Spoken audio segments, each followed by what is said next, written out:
March 2007. In a single, ruthless morning, 3,400 of Circuit City's most experienced employees arrived at work only to be summarily fired. Their crime? They were simply too good at their jobs, earning too much in sales commissions. In one boardroom stroke, an industry giant had effectively slit its own throat. What giant? For decades, the towering red plug entrance was a beacon for American consumers. At its zenith, Circuit City was the undisputed king of consumer electronics, boasting over 1,500 stores, $12 billion in annual revenue, and an elite, red-shirted sales force that defined state-of-the-art service. Families eagerly drove miles to marvel at walls of glowing televisions and the newest high-tech gadgets. Yet just 2 years after that fatal purge, the empire was liquidated. The iconic red plugs were unceremoniously ripped from the storefronts. The once bustling showrooms devolved into desolate ghost towns of scattered liquidation tags and stripped shelves, leaving 34,000 workers jobless in the bitter winter of 2009. How does an industry pioneer go from inventing the modern electronic superstore to total annihilation? It wasn't just the 2008 financial crisis. It wasn't solely the rise of Amazon or the relentless march of Best Buy. The true collapse stemmed from a devastating cocktail of real estate blunders, millions burned on a doomed disk format, and a profound betrayal of the very people who built the company's reputation. The year was 1949. America was riding the crest of a post-war economic boom, entering a golden age of manufacturing and consumption.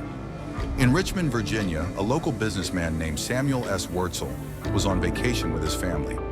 While getting a haircut at a neighborhood barbershop, he overheard a passing remark that would ultimately alter the trajectory of American retail history. The city's first television station was preparing to launch, yet virtually no one in Richmond actually owned a television set. Sensing an unprecedented opportunity, Wurtzel did not just buy a TV for himself. He moved his family from New York to Virginia and opened a modest storefront. He called it Ward's Company, an acronym derived from the first initials of his family members. Wurtzel, his son Alan, his wife Ruth, his other son David, and Samuel himself.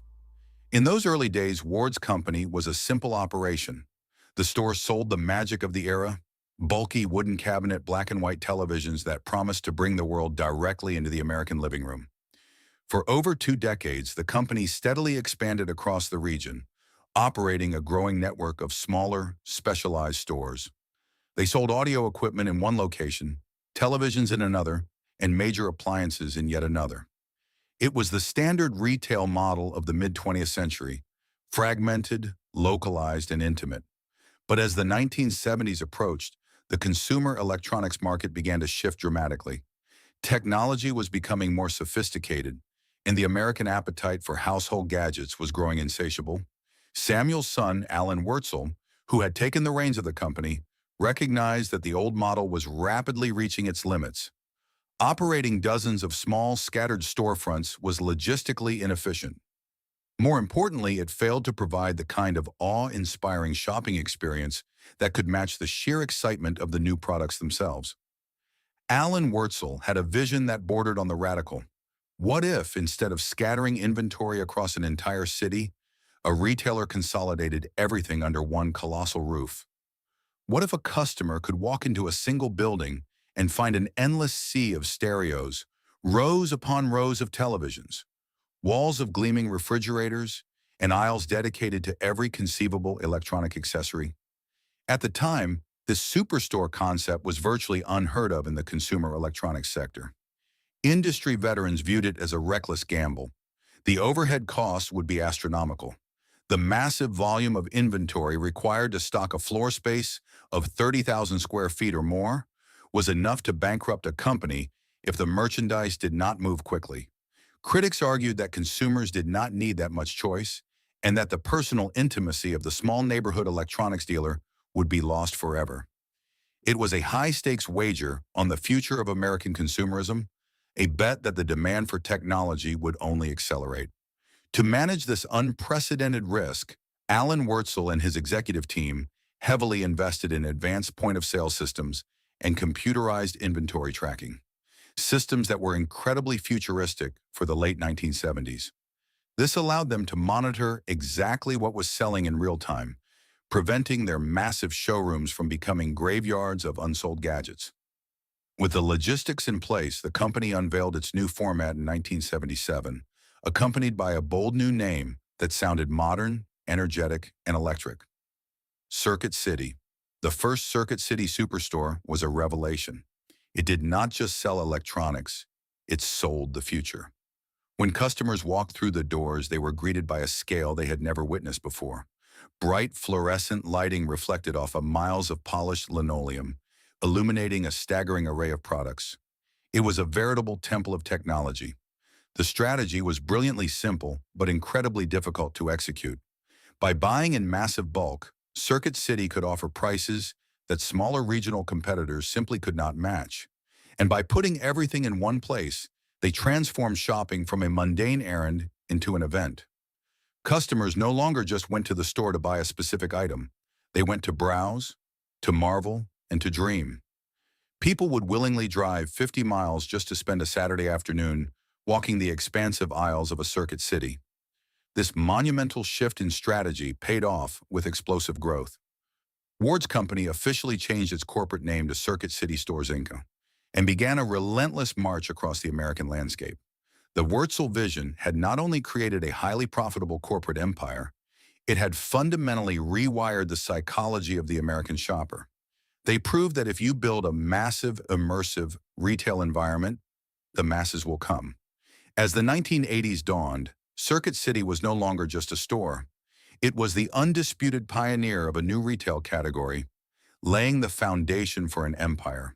But even in these early, triumphant days of expansion, the seeds of their unique culture and their eventual downfall were beginning to take root on the sales floor. By the early 1990s, arriving at a Circuit City was an unmistakable experience. Towering above the parking lot was the brand's architectural signature, a massive geometric entrance designed to look like a giant red electrical plug, seamlessly connecting into a wall socket. It was a bold, literal statement. This was the place where America went to get plugged in. Stepping through those automatic doors was like crossing the threshold into a technological wonderland. The stores were deliberately designed to overwhelm the senses in the best possible way. Walls of cathode ray tube televisions glowed with synchronized displays. Booming surround sound systems vibrated the linoleum floors, and aisles stretched endlessly, packed with the latest camcorders, stereos, and video game consoles. In an era before the internet made product research instantaneous, the electronics superstore was the only place to truly see, touch, and understand the future. But the vast inventory was not Circuit City's ultimate weapon. Their true competitive advantage wore a burgundy polo shirt and carried a clipboard. Circuit City's sales force was legendary within the retail industry. Unlike the minimum wage floor workers at general discount stores, Circuit City's red shirts were highly trained, specialized professionals. And crucially, they were paid on commission. If they sold more, they earned more. If they sold high-margin items or extended warranties, their paychecks reflected it. This compensation structure created a fiercely competitive but exceptionally knowledgeable environment. A customer walking in to buy a VCR wasn't greeted by a teenager looking at a watch. They were assisted by an expert who could explain the intricate differences between tracking heads, audio outputs, and recording formats. These salespeople memorized specification sheets. They knew how to build the perfect home theater system from scratch. Because their livelihood depended on closing the sale, they mastered the art of the pitch. For many top-tier employees, a job on the Circuit City floor wasn't just a stepping stone. It was a lucrative career. In the 1990s, it was not uncommon for the best sales representatives to earn upwards of $60,000 to $80,000 a year, a staggering sum for retail work at the time. This dedication to expertise gave birth to the company's famous slogan, "Welcome to Circuit City, where service is a state of the art." It was a promise they genuinely kept. The American consumer, often intimidated by the rapid pace of technological advancement, trusted the red shirts to guide them. The company was generating massive profits, becoming a darling of Wall Street. Between 1982 and 1993, Circuit City's stock multiplied in value in a way that made early investors incredibly wealthy.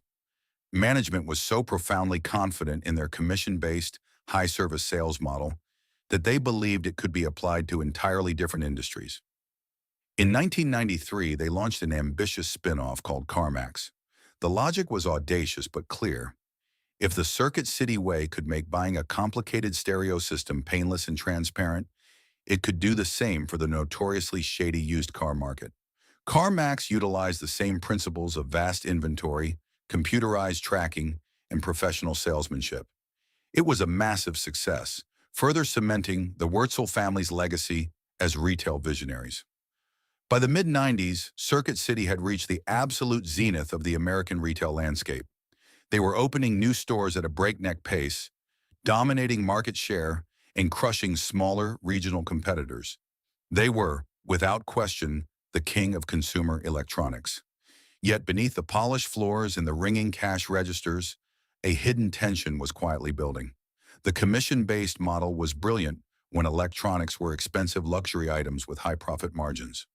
A salesperson could spend an hour explaining the features of a $1,000 camcorder because the resulting commission justified the time. However, as the decade wore on, the fundamental nature of technology began to shift. Manufacturing processes improved, and the prices of electronics began to drop.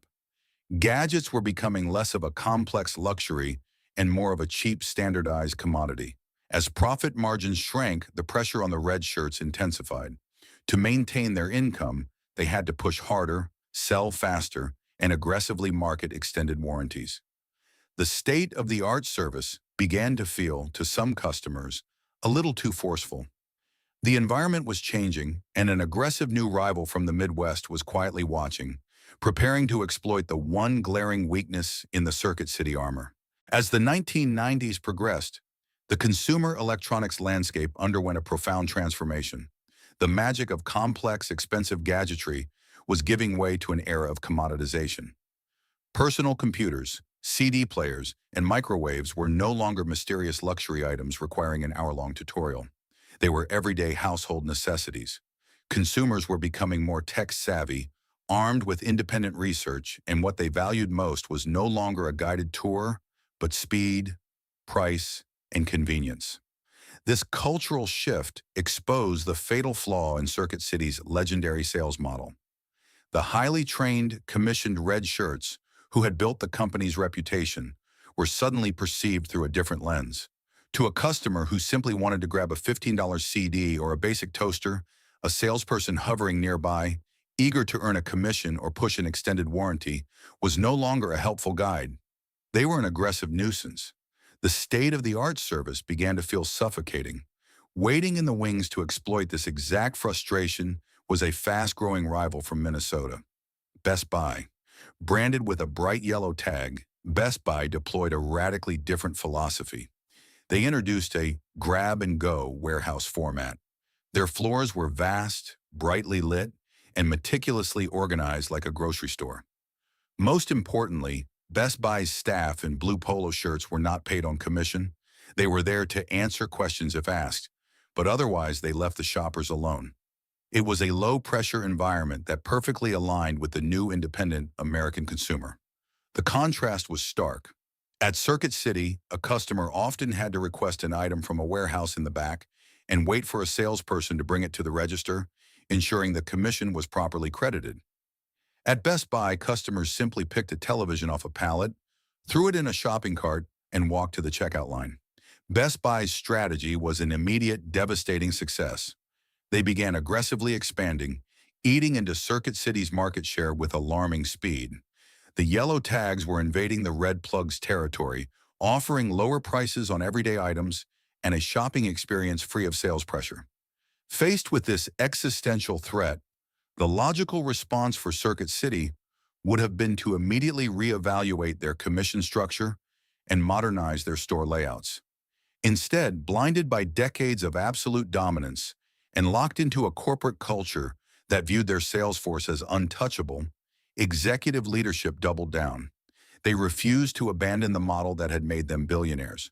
But to compete with Best Buy's lower prices, Circuit City had to cut costs somewhere. They chose to save money in the worst possible place: real estate. as Best Buy launched an aggressive campaign to secure prime, Class A real estate, highly visible locations in busy shopping centers, right off major highway exits, and near popular grocery stores. Circuit City took a completely different path. Relying on their historical status as a destination retailer, Circuit City's management assumed that their brand loyalty was so strong that customers would go out of their way to find them. To save millions in leasing costs, they began selecting Class B and Class C locations. New Circuit City stores were built in isolated strip malls, tucked behind other buildings, or situated on the wrong side of divided highways, where traffic patterns made them difficult to access. This real estate gamble proved disastrous. Convenience had become the ultimate currency in American retail. If a family was out running errands on a Saturday, they were far more likely to pull into the highly visible Best Buy on the main road than navigate through a maze of back streets to find a Circuit City. The problem extended beyond just where the stores were located. It was also what they looked like. Because Circuit City was trying to maximize profits on older leases, they refused to relocate or renovate their aging fleet of stores from the 1970s and 1980s. While Best Buy stores felt modern, airy, and inviting with wide aisles and towering ceilings, many Circuit City locations felt trapped in a time warp.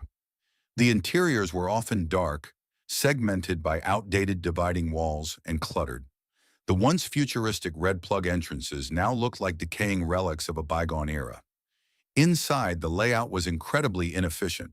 Much of the square footage was still dedicated to massive backroom warehouses, a necessity for their older operational model, but a massive waste of expensive retail space compared to Best Buy, which put nearly all its inventory directly on the sales floor. By the early 2000s, the visual metaphor was impossible to ignore. On one side of town stood Best Buy, glowing, modern, and bustling with unbothered shoppers.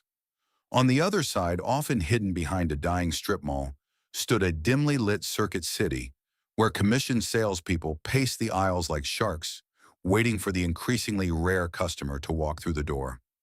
The retail giant was moving too slowly, misdiagnosing the threat and treating a structural shift in consumer behavior as a temporary fad.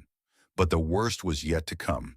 In a desperate bid to correct course, management was about to make a series of strategic blunders that would cripple the company from the inside out. As the new millennium dawned, the executive leadership at Circuit City realized that their fortress was under siege. Best Buy's yellow tags were drawing away a younger, more independent demographic, and the profit margins on once lucrative electronics were steadily shrinking. The company needed a strategic pivot to reclaim its dominance. Instead of addressing the root causes of their decline, their aging real estate and their suffocating, high-pressure sales culture, management decided to fundamentally alter what the stores actually sold. For nearly half a century, major household appliances, often referred to in the retail industry as white goods, had been a cornerstone of Circuit City's business. Selling refrigerators, washing machines, and ovens was what helped Samuel Wurtzel build the company in the first place. These items were reliable big-ticket purchases. More importantly, they brought a specific demographic through the massive red plug doors: homeowners and families. A family coming in to buy a new dishwasher would often leave with a new television or a video camera as well. Appliances were the anchor that stabilized the ship during fluctuations in the consumer electronics market. But in the year 2000, under the guidance of then CEO Richard Sharp, Circuit City made a stunning announcement. They were completely abandoning the major appliance business. The corporate logic, on a spreadsheet, seemed somewhat defensible. Washers and dryers took up a massive amount of valuable floor space, were expensive to warehouse and deliver, and yielded smaller profit margins compared to smaller, fast-moving items like personal computers and video games. Management wanted to clear out the bulky white goods to make room for more lucrative, higher-density tech products. In reality, the timing of this decision was historically catastrophic. Just as Circuit City was rolling the last of its refrigerators out the back door, the United States was entering the largest housing boom in its history. Fueled by low interest rates and subprime lending, millions of Americans were buying new homes, remodeling kitchens, and upgrading their laundry rooms. The demand for major appliances skyrocketed. Circuit City had essentially surrendered a multi-billion-dollar revenue stream without a fight. Their competitors could hardly believe their luck. Best Buy enthusiastically expanded their appliance sections, absorbing the customers Circuit City had abandoned. Home improvement giants like Lowe's and Home Depot capitalized on the windfall. By kicking out appliances, Circuit City didn't just lose revenue, they severed their relationship with the lucrative, older demographic of homeowners. They traded the stability of household necessities for the volatility of the fast-paced gadget market. Yet incredibly, the appliance exile was not the most embarrassing misstep of this era. That title belonged to a catastrophic technological gamble known as DivX. In the late 1990s, the home entertainment industry was on the verge of a revolution. The VHS tape was dying, and the digital versatile disc, or DVD, was emerging as the clear successor. The DVD was an open standard, meaning any manufacturer could build a player, and any movie studio could release a disc for it. It was simple. You bought the movie, you owned it forever. Circuit City's leadership, however, saw an opportunity to control not just the hardware, but the software ecosystem itself. They partnered with an entertainment law firm to bankroll a proprietary alternative called Digital Video Express, DIVX for short. DIVX was a convoluted anti-consumer nightmare. Under this system, a customer would buy a DIVX disc at Circuit City for about $4. They could take it home and watch it. But here was the catch. The disc would only play for 48 hours. If the customer wanted to watch the movie again after the rental window expired, they had to pay an additional fee. To enforce this, DivX players had to be connected to a working telephone line, constantly dialing back to a central server to track viewing habits and bill the user's credit card. Consumers absolutely despised it. At a time when people were becoming increasingly protective of their privacy and wary of corporate overreach, a movie player that required a phone line and tracked what you watched felt dystopian. Furthermore, consumers wanted to build movie collections, not be trapped in a perpetual, complicated rental cycle. The backlash was swift and brutal. Early internet forums and home theater communities launched massive coordinated boycotts against Circuit City. Rival retailers, especially Best Buy, heavily promoted the open standard DVD format, openly mocking the restrictive nature of DivX. Major Hollywood studios refused to support it. Despite the overwhelming public rejection, Circuit City's management stubbornly poured money into the failing project. Convinced they could force the market to bend to their will, they couldn't.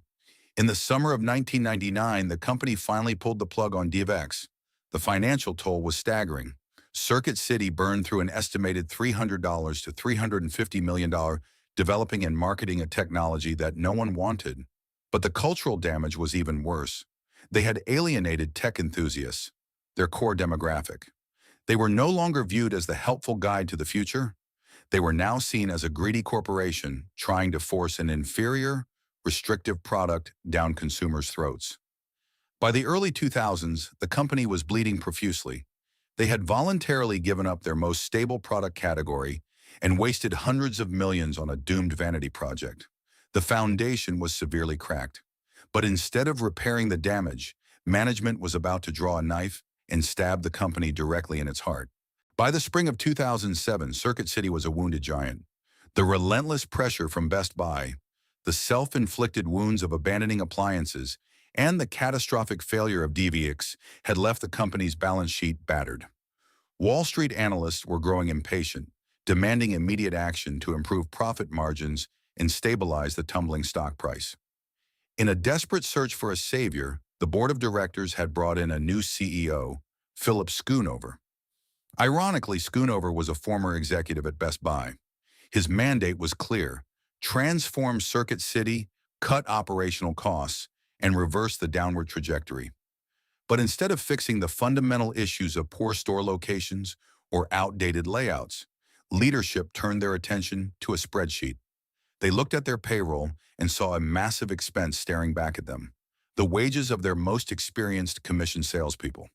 Because of Circuit City's historic compensation structure, a highly skilled veteran who had been with the company for a decade could earn a substantial living.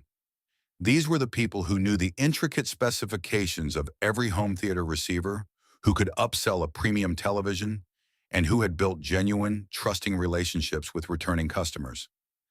But in the clinical, detached environment of a corporate boardroom, these veterans were no longer viewed as valuable assets. They were simply classified as overpaid. Management formulated a plan that would go down as one of the most baffling and destructive moves in the history of American business. They decided to terminate their highest-earning employees and replace them with new, inexperienced workers who would be paid a much lower, flat hourly wage. On the morning of March 28, 2007, the hammer fell. In a coordinated nationwide execution, store managers were instructed to call their top-performing sales associates into the back offices. There, 3,400 employees, accounting for roughly 8% of the company's entire workforce, were unceremoniously fired. The criteria for termination were chillingly precise. These individuals were not laid off because of poor performance, disciplinary issues, or a lack of sales. In fact, it was the exact opposite. They were fired specifically because they were too good at their jobs. They had sold too much merchandise, earned too much commission, and were now making 51 cents or more above what management had newly calculated as the market rate. The psychological devastation within the stores was instantaneous. Men and women who had dedicated 10, 15, or even 20 years of their lives to building the Circuit City brand were handed severance packages and escorted out the front doors. They were the lifeblood of the company, the human face of the state-of-the-art service promise, discarded in a single morning to appease shareholders. In a press release, CEO Philip Schoonover attempted to sanitize the bloodbath, stating that the company was merely realigning its wage structure to become more competitive. He assured investors that the transition would be smooth. He could not have been more wrong. The immediate fallout on the sales floor was nothing short of apocalyptic. By firing their 3,400 most knowledgeable employees, Circuit City had effectively amputated its own brain. The company rushed to fill the void with cheaper, hourly wage workers. Many of these new hires were teenagers or inexperienced retail workers who had no background in consumer electronics. The shopping experience deteriorated overnight. A customer walking into a Circuit City to spend $2,000 on a new flat-screen plasma television was no longer greeted by a seasoned expert. Instead, they were met by a bewildered new hire who couldn't explain the difference between a plasma screen and an LCD, who didn't understand HDMI cables, and who had to constantly read the back of the boxes to answer basic questions. Frustration boiled over. The American consumer, who was about to navigate the incredibly complex transition from standard definition to high-definition television, desperately needed guidance. When they couldn't find it at Circuit City, they simply walked out. They drove across town to Best Buy, or they went home and ordered from a rapidly growing online retailer called Amazon. The public relations nightmare was unprecedented. The media crucified Circuit City. Business publications, news anchors, and consumer advocates highlighted the sheer cruelty and stupidity of firing employees for performing their jobs too well. The brand became a national laughingstock, an absolute textbook case of corporate mismanagement. Internally, the culture evaporated. The employees who survived the purge were left traumatized and demoralized. They knew that if they worked hard, increased their sales, and became too successful, they wouldn't be promoted. They would be next on the chopping block. All incentive to provide exceptional customer service vanished.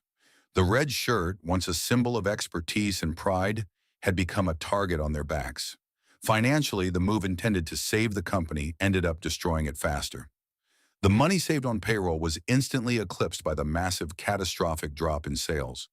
Customers who experienced the new, incompetent version of Circuit City vowed never to return. Revenue plummeted. The stock price, which the layoffs were supposed to prop up, continued its terminal dive. By prioritizing a spreadsheet over human capital, the executives had eliminated the single remaining reason anyone had to shop at Circuit City instead of its competitors. They had taken a struggling company and deliberately stripped it of its soul.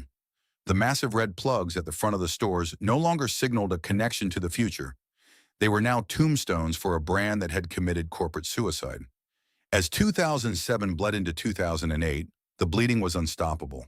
And just as the weakened company gasped for air, the global economy was about to unleash a storm that would drown them for good. The consequences of the March 2007 payroll purge were swift, merciless, and compounding. Management had calculated that replacing top-tier experts with minimum wage workers would save the company over $100 million annually. What they failed to factor into their spreadsheet was the devastating loss of revenue that would immediately follow. Without their seasoned red shirts to guide customers through the increasingly complex landscape of digital televisions, surround sound systems, and home networking, same-store sales plummeted by double digits. The newly hired, inexperienced staff simply could not close deals on high-margin, big-ticket items. Inventory began to stagnate. The massive aging showrooms, already suffering from poor locations and lack of foot traffic, suddenly felt even emptier. By the summer of 2008, Circuit City was bleeding cash at an unsustainable rate. The stock price, which had hovered around $30 a share just 2 years prior, collapsed into the single digits. Wall Street was in full panic mode, but the most dangerous threat was quietly brewing not among investors, but within the supply chain. To understand the sudden, suffocating death of a massive retail chain, one must understand how retail actually works behind the scenes. Giants like Circuit City do not buy tens of thousands of televisions, laptops, and cameras with upfront cash. They rely on a system of commercial credit. A manufacturer like Sony or Samsung ships the merchandise to the retailer, giving them 30 to 60 days to sell the products to consumers before the invoice is due. This delicate ecosystem is held together by credit insurance companies who evaluate the financial health of retailers and guarantee payment to the vendors. But as Circuit City's financial reports grew increasingly horrific, the credit insurers looked at the numbers, saw a company in a chaotic freefall, and made a ruthless calculation. They began to dramatically reduce, and in some cases completely eliminate, coverage for shipments to Circuit City. The vendors panicked. If Circuit City filed for bankruptcy while owing them millions, the manufacturers would be left holding the bag. Consequently, major electronics suppliers issued a devastating ultimatum to the struggling retailer. The days of generous credit terms were over. If Circuit City wanted inventory for the upcoming holiday season, they would have to pay cash on delivery. It was a demand the company simply could not meet. Circuit City did not have the massive liquid capital required to stock 1,500 superstores with upfront cash. The result was a textbook retail death spiral. Because they couldn't buy on credit, they couldn't stock the stores. Because they couldn't stock the stores, the shelves began to look barren. When the few remaining loyal customers walked through the red, plug doors looking for a specific laptop or the newest gaming console, they found gaping holes in the inventory. There is nothing more lethal to consumer confidence than empty shelves. It is the universal sign of a dying business. Shoppers took one look at the sparse displays, assumed the company was going under, and immediately left to spend their money at Best Buy or Amazon. The lack of inventory meant a further drop in sales, which meant even less cash on hand to buy new inventory. The company was trapped in a financial chokehold, gasping for oxygen. Management scrambled to find a lifeline. They explored selling the company, pleading with private equity firms, and even proposing a merger with the video rental giant Blockbuster, a desperately ironic pairing of two doomed empires. But no one wanted to touch the toxic balance sheet of Circuit City. Then, the final nail was driven into the coffin. In September 2008, the investment bank Lehman Brothers collapsed, triggering the most severe global financial crisis since the Great Depression. The global credit markets froze completely overnight. Consumer spending hit a brick wall. Families who were suddenly worried about losing their homes and their jobs entirely stopped buying flat-screen televisions and premium stereos. Even healthy, dominant retailers were fighting for their lives in the winter of 2008. For a severely weakened, cash-starved, and alienated brand like Circuit City, navigating the Great Recession was an absolute impossibility. The storm had arrived, the hull was already breached, and the ship was rapidly taking on water. The only remaining question was how many people would be dragged down with it. On November 10, 2008, the inevitable finally happened. Suffocating under mounting debt and completely cut off from vendor credit, Circuit City officially filed for Chapter 11 bankruptcy protection. At the time of the filing, the corporate messaging was desperately optimistic.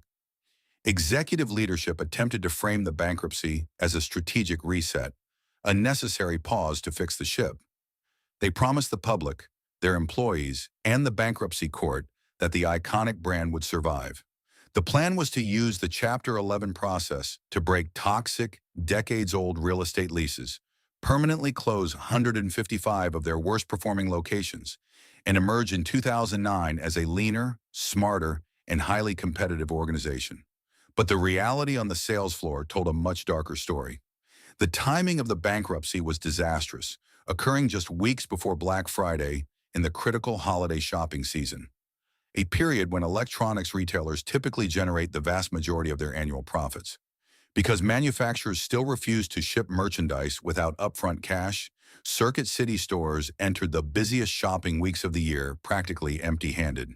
Families walking through the red plug doors looking for the season's hottest video game consoles, new laptops, or digital cameras were met with glaringly hollow shelves. The stores were ghosts of their former selves, quiet and barren. Loyal customers, sensing the end, took their holiday cash directly to Best Buy or logged onto Amazon. The 2008 holiday quarter, which was supposed to be the company's lifeline, ended up being a catastrophic financial failure. Behind closed doors, the situation was in total freefall. The company's lawyers and remaining executives frantically scoured the corporate landscape, begging for a buyer.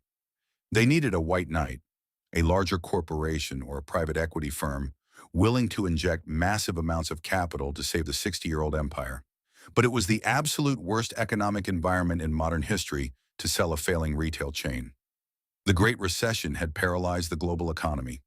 Credit markets were entirely frozen.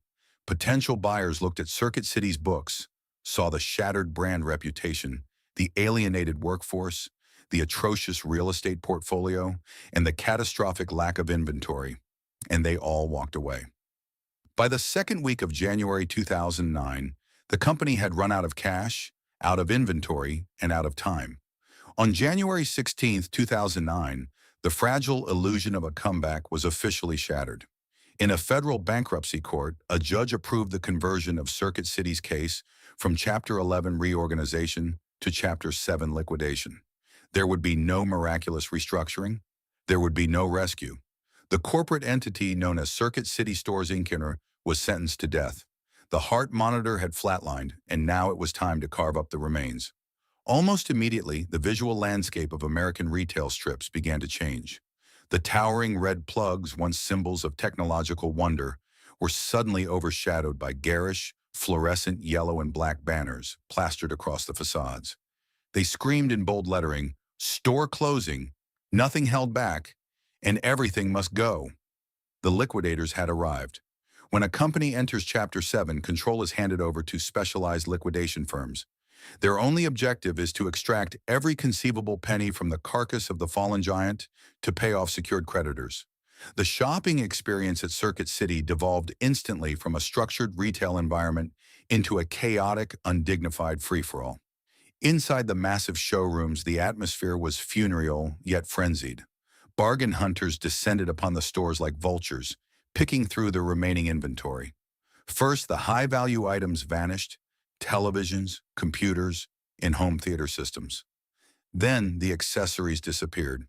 Within weeks, the stores were stripped down to the bone. But the liquidators didn't stop at the merchandise. Everything was for sale. The metal shelving units that once held the future of technology were tagged with prices.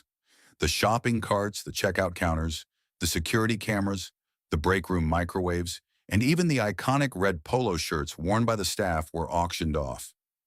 The stores were being physically erased from the inside out. For the 34,000 employees who remained, these final weeks were a profound psychological torture. They were tasked with dismantling their own livelihoods. Because the company was in Chapter 7 liquidation, there was no severance pay, there were no safety nets.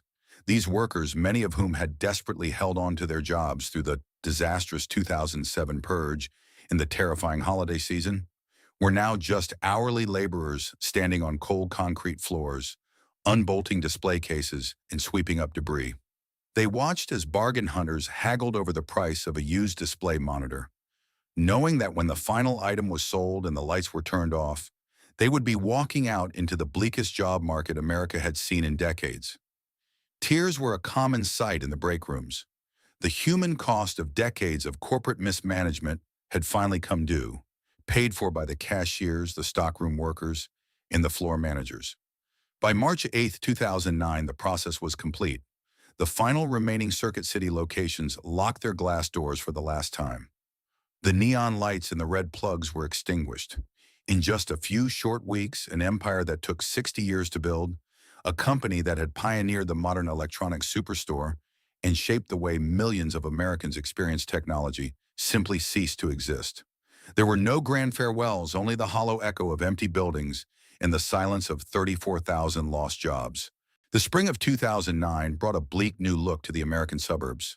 As the liquidation process was complete and the final locks were fastened, Circuit City left behind a massive physical void. 167 colossal retail spaces, totaling tens of millions of square feet, suddenly vanished into obscurity. The landscape of American retail was now dotted with colossal, desolate, and silently emerging ghost stores scattered across shopping malls nationwide. Circuit City's architecture had once been its most powerful brand identifier. The towering electrical plug entrance was more than just a design, it was a landmark. But now that very uniqueness served as an indelible reminder of its impending collapse. Landowners attempted to conceal its past by scraping away the bright red brickwork and painting over it with dull shades of gray or beige. Yet that distinctive geometric shape still stands tall. On the sun-faded plaster walls, one can still clearly see the faint traces of the removed Circuit City lettering, the ghosts of a sign refusing to fade into oblivion. Finding new tenants for these colossal, dead buildings was a nightmare. At an average size of over 30,000 square feet, they were too large for most conventional retail stores, yet too small to serve as distribution centers. Furthermore, the whole affair occurred in the midst of the Great Depression, a time when virtually no business wanted to expand. As a result, hundreds of stores were abandoned for years. The vast parking lots, where customers once lined up at midnight to buy PlayStation 2s, are now cracked and overgrown with weeds. The windows are boarded up. Once powerful tech empires became the grim symbols of urban economic decline. Years later, as the economy gradually recovered, the buildings that survived the threat of demolition began to find a second life, a strange and ironic afterlife. The once glorious tech temples were renovated into Planet Fitness gyms, where the electrical outlets were painted a garish purple. Some were transformed into indoor trampolines, local Protestant churches, or furniture liquidation centers. And perhaps the ultimate insult to the pride of a retail brand was when these empty, dark spaces were leased for a few months each year by Spirit Halloween, a shop selling spooky costumes inside the very shell of a defunct corporation. But the ruins of Circuit City didn't just exist in physical form. The brand name itself suffered a similar fate. Typically, when a company goes bankrupt, the physical brand dies, but the intellectual property retains some value. In May 2009, a technology company called Systemax acquired Circuit City's brand, logo, and website domain for a paltry $14 million. This was a disastrous sum for a name that once generated $12 billion in annual revenue and was a golden icon of Wall Street. Systemax quickly plastered its red plug logo onto a soulless online sales website. The site sold computer components and common electronics, but it completely lacked the soul that had made Circuit City famous. There were no grand showrooms, no knowledgeable staff in red uniforms, no top-notch customer service. It was merely an empty shell, cloaked in the skin of a dead giant to deceive search engines and extract a few pennies from the fading nostalgia of consumers. Ultimately, the Wurzel family empire wasn't truly reborn. It was merely turned into a zombie. This digital resurgence only served to highlight a painful truth. Circuit City was never just a name or a logo. Circuit City was an experience, a people, a culture of service. When you fire those people and destroy that experience, all that's left is a meaningless void. Today, when business students and economists analyze the spectacular, multi-billion-dollar collapse of Circuit City, they are inevitably confronted with a simple, contrasting question. Why did Best Buy survive the exact same economic storm that completely destroyed Circuit City? Both retailers faced the crushing weight of the 2008 Great Recession. Both were forced to navigate the aggressive, seemingly unstoppable rise of Amazon and the e-commerce revolution. Both companies sold the exact same commoditized, flat-screen televisions, digital cameras, laptops, and video games. The difference between survival and extinction came down to adaptability and the valuation of human capital. Best Buy recognized early on that the American consumer was changing. Shoppers no longer wanted commissioned salespeople hovering over their shoulders, aggressively pushing extended warranties to inflate their paychecks. But Best Buy also understood that as technology advanced, people still desperately needed help setting up their home networks and mounting their new televisions. Their solution was the Geek Squad, turning technical support into a standalone, transparent service rather than a high-pressure sales tactic. Furthermore, Best Buy modernized their real estate, building bright, warehouse-style stores in prime locations, and forged massive partnerships with vendors to create dedicated stores within a store.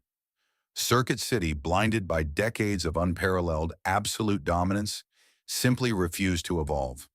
They fought the future at every turn. They clung to an outdated, inconvenient real estate strategy just to save a few dollars on lease agreements. They alienated their most tech-savvy customers with the arrogant, restrictive, and universally despised DIVX experiment. They surrendered the lucrative major appliance market without a fight. But the most fatal mistake, the wound from which they would never recover, was how they treated their own people. When management looked at the very individuals who had built their empire, their most knowledgeable, dedicated, and experienced sales force, they did not see a competitive advantage. They saw only a line item on a spreadsheet that needed to be erased. They sacrificed the soul of their company for a short-term, artificial bump in profit margins. In doing so, they destroyed the single remaining reason customers had to walk through their doors. The profound tragedy of Circuit City is that Alan Wurzel's original vision was absolutely correct. He saw a future where technology would become the beating heart of the American home, and he built a sprawling, illuminated palace to celebrate it. For a long time, the execution of that vision was flawless. For an entire generation of Americans, Circuit City remains far more than just another bankrupt corporation. It is a vivid time capsule of childhood and adolescence. It was the destination where families piled into the station wagon on a Friday night to buy their very first VCR, marveling at the futuristic concept of watching blockbuster movies in their own living rooms. It was the place where teenagers spent hours flipping through endless rows of CDs and tall plastic security cases, discovering new music in an era before the internet made it instantly accessible. It was the distinct smell of ozone, fresh cardboard, and warm electronics. It was the mesmerizing glow of 50 televisions lined up on a massive wall, all playing the exact same movie scene in perfect, synchronized harmony. It was the thrill of walking out through the giant red plug, carrying a heavy box to the trunk of the car, knowing that the weekend ahead was going to be incredible. That magic was not generated by corporate boardrooms, and it was not sustained by spreadsheets. It was created by people. Circuit City did not die because Americans stopped buying electronics. In fact, consumers buy more technology today than ever before. Circuit City died because a corporate leadership team forgot who they were selling to. And more importantly, they forgot who was doing the selling. The empty, repurposed buildings they left behind serve as a haunting reminder to every retail giant in the world. Historical dominance does not guarantee tomorrow's survival. When a company decides that its best, most dedicated employees are its biggest problem, the end of the story is already written. In the grand narrative of American retail, empires do not usually fall overnight. They collapse slowly, hollowed out from the inside by 1,000 detached decisions made in boardrooms far removed from the actual sales floor. The story of Circuit City is perhaps the most sobering example of this phenomenon. It reminds us that a company can possess billions in annual revenue, sprawling real estate, and a globally recognized logo, yet still be incredibly fragile if it forgets its core identity. At its heart, retail has never simply been about the exchange of money for standardized commodities. It is about relationships, trust, and the human beings who facilitate those experiences. When Circuit City's management decided to fire the very people who built their reputation, treating their most experienced, dedicated employees not as their greatest asset, but as an expendable liability on a spreadsheet, they didn't just cut operating costs, they cut out their own heart. Today, the towering neon red plugs are gone, replaced by the sterile hum of online shopping carts, algorithmic recommendations, and next-day delivery boxes. But for those who grew up in that era, the memory remains vivid. It was a time when stepping into a superstore felt like stepping directly into the future, guided by someone in a red shirt who genuinely wanted to show you how the magic worked. The total disappearance of Circuit City stands as a definitive cautionary tale for any modern corporation. You can survive a changing market, you can weather a recession, and you can even battle ruthless competition. But no business can survive the deliberate betrayal of the very people who made it great in the first place. Thank you for joining us on this journey through retail history. If you appreciated this documentary, please consider subscribing to the channel and leaving a like. We would also love to hear your stories. Did you buy your first flat-screen television, gaming console, or CD at a Circuit City?